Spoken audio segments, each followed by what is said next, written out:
6 minus 8 which equals negative 2. Here in the parentheses also 6 minus 8 which equals negative 2.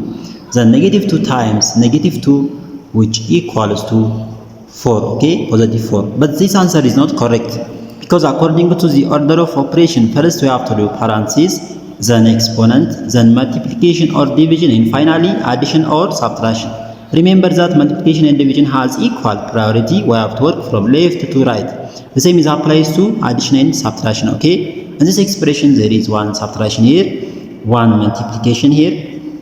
Because if a number is placed next to parentheses, it is multiplication. Okay, in one parenthesis, and inside the parenthesis there is one subtraction.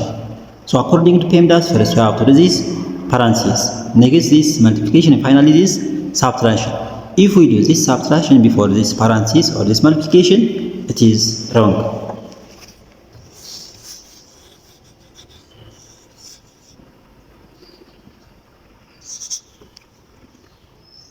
Therefore, first this parenthesis, 6 minus 8 is just negative 2. Then 6 minus 8 times negative 2. Okay.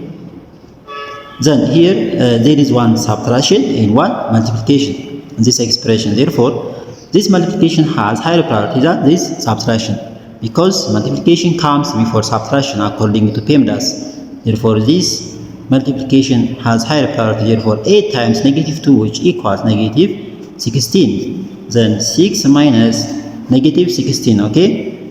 Here is negative minus negative which is positive. Therefore, 6 which equals 6 plus 16 because negative times negative which is positive. Then 6 times 16 which equals to 2. This is the correct answer of this problem. Okay. Therefore, the correct answer of this problem equals to 22.